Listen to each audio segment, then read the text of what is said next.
As long as you're holding classes, Richard. perhaps you'd include Batgirl, too. Batgirl? Batgirl? Batgirl! Batgirl?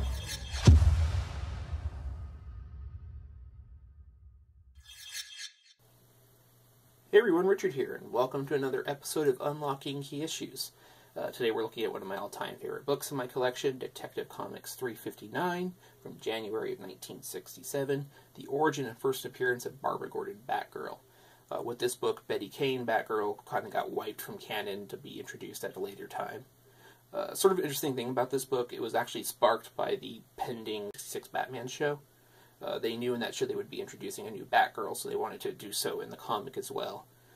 This comic debuted 8 months before the show came out, sort of prepping and getting hyped for the show that was coming. Just sort of a cool little side note about it. Covers done by Carmine Infantino and Murphy Anderson, just super iconic. I'm sure you've all seen it before. But let's try to get into it. We got the splash page. This is one of the rare occurrences where the splash page doesn't really have anything to do with the story. It fits, but it's not part of the story. Art in this is also done by Carmine Infantino, and the story is done by Gardner Fox. Gardner Fox is responsible for just about all the key issues in DC from this time and in the Golden Age, with some exceptions, but yeah. But anyway, let's go. So it opens up with Barbara Gordon. They introduce her as a PhD, daughter of Commissioner Gordon. Important to note that she is the daughter of Commissioner Gordon here. She later becomes the niece who is adopted, but in this she is just straight up daughter of Commissioner Gordon. And she's basically creating an outfit for a ball masquerade dance thing, and she's very excited to debut as Batgirl. She talks about taking the mask off and wowing the crowds that she's Barbara Gordon. But on her way, she happens upon Bruce Wayne's limousine being attacked by Mothman. She sees it as her call to action because she's trained in martial arts, and she goes in and attacks him. Bruce sees it as his opportunity to run away as she beats the hell out of the Mothman, and Bruce changes into his Batman gear. She actually ends up getting caught, and Bruce has to save her because, of course. But yeah. After the sort of scuffle, Bruce basically asks who she is and if she'll remove her mask, and she's like, "No, I'll do it if you do it," and he decides no and just sort of leaves it at that. Meanwhile, following day, she's sort of just reminiscing about how exciting it was and everything, and Bruce and Dick are sort of putting together a pattern with who Killer Moth's been hitting, realizing that he's targeting millionaires for money and blackmailing them. And they decide they're going to set up a trap for him in response. So the Mothman decide they're going to attack Bruce Wayne's manor, and meanwhile, Barbara Gordon's sort of repairing her costume in case she ever has to use it again, and so just lamenting about how, oh, it was so exciting, and I wish I could do it again.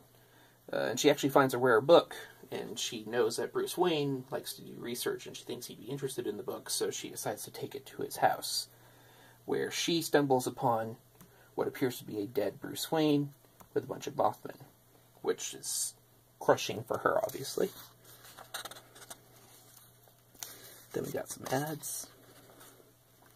Then we have this iconic page of her transforming into her Batgirl outfit, pulling down her beret into a mask, unrolling the boots, turning her purse into the belt, and turning her skirt into the cape, because she needs to obviously intervene on these Mothmen who apparently killed Bruce Wayne. And she's beating them up pretty badly. Meanwhile, Batman and Robin are sitting in the corner like, she's ruining our plan. Should we do something? And she gets thrown into them, where they basically tell her to quiet down.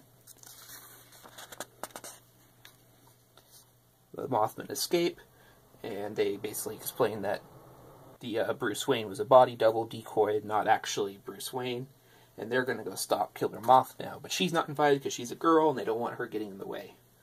That doesn't sit well with her, as she pulls a bat motorcycle from the back of her car to follow Batman and Robin. Meanwhile, Batman and Robin get stuck in an anti-gravity trap, which she finds, and she knows exactly how to sort of save them which she does. They go and fight all the Mothmen, but they can't seem to find Killer Moth. Batgirl comes in and says, "Oh, I think I know where he is." And then she finds a false wall, and yeah, they attack him and defeat him there. Basically, Batman says, "We know we didn't need to be rescued. I was about to do it myself." And Robin's like, "How did she find her?" And Batman basically says, "Oh, she smelled her perfume on him from the last time they fought." And so on and so forth. The story ends. Batgirl's sort of just, or Barbara Gordon's just sort of like, "Oh, if they only knew." And that's the end of the story. Got a nice ad for the first Scarecrow there. The second part of this book is actually an elongated man story, which I'm not going to get into. In the letters section, they actually point out that in a previous issue, there was an error in their book and who they sort of attributed as the author of something. It was just kind of funny to read, and there's some Zatanna references. But that's really all there is to this issue. Super iconic book, one of my favorites by far. But that's everything. I hope you guys enjoyed, and take care.